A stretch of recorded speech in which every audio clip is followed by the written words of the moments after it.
Hey everyone, I'm Casey Hollins and you're watching the Sportsnet Digital Dose. We have a very special guest in studio today. Jack Morris is joining us and he's a former Blue Jay, so probably familiar to a lot of you. And you're actually, big announcement today, you're making your return to Toronto Blue Jay land, but in a little bit of a different format this time.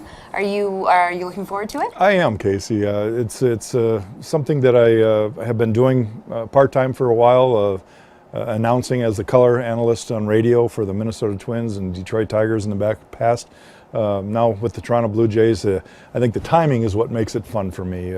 This city should be excited about what's going to happen this summer down at Rogers Center, and I for one am also excited. When you were with the Blue Jays in the early 90s, you were a new face, a new addition to the team, and now we've got, it seems like half the roster is new coming into this season. How do you think the new players are going to fit in, and what was it like for you fitting into a new team when you joined? Well, I was a veteran player that had experienced being a free agent and moving to a different city before. For the guys that haven't done that, that would be a little challenging. But Canada is a little different in some ways, and yet it's still the same. This is the greatest city in North America, in my opinion. And I think the organization has always done things first class around here, and it's really about winning. If they can get off to a good start, trust me, they'll want to be here more than any other place because that breeds winning. It's a snowball effect. There are actually a lot of comparisons to be made between when you were playing and the season that we have coming up now. And do you think that a World Series is something you won? Two World Series with the Blue Jays, yeah. And a lot of people are talking about that obviously happening again for the team this season. Is that a reasonable goal that you think they could accomplish? Well, I believe that it should be their goal. I'm sure the organization, by signing the free agents, has made it their priority. I think they anticipated what's going on with the age of the players in New York, how Boston has gone through a little bit of a rebuild, if you want to call it that, and Tampa has lost a few of its free agents. So it's a prime time for the Jays to emerge and hopefully win their division. From that point on, you really don't know what's going to happen, but they've got all the talent on paper. Now it's about executing. Mm-hmm. And moving a little bit away from baseball now, coming back to Toronto, you said it's the best city in North America. What are you most looking forward to about returning to the city? Well, I enjoyed my experiences here as an opposing player, and of course I lived here for the 2 years I played with the Jays.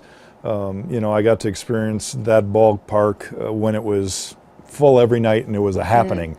And that's what I'm hoping returns. I would love to be a part of that because there was a buzz. There was a real, genuine excitement here in town about the Jays those 2 years, and I think for good reason that should be anticipated again.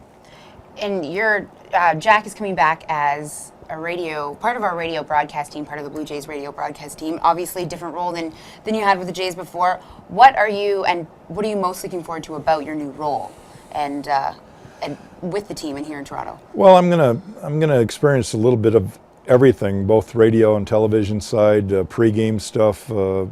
Here at Rogers Media, we're going to be doing some shows during the day, and then we're going to do some pregame stuff on TV. So I get to experience a little bit of everything, but ultimately it's about the game of baseball, and to be a part of that in a market that I think is one of the best in America, or North America, it's just going to be a fun year. Mm-hmm. I know most people are looking forward to it a lot. There's a lot of buzz around here, which is always fun and exciting.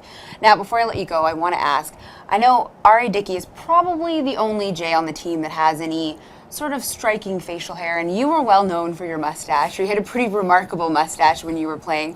Who do you think's got the better beard going on this season? You were mine's gray, Mine's old, and it comes and goes, quite honestly. There will be times where I get bored and it'll be gone, and 2 weeks later it'll be back. So will we be seeing the mustache again? Man, I should grow it out. I had it pretty long there just before Christmas, and I got reprimanded a couple times because it was looking like that old cowboy again. So I don't know. We'll see. Well, Toronto fans would be excited to see it. I assure you they would have no problem with that.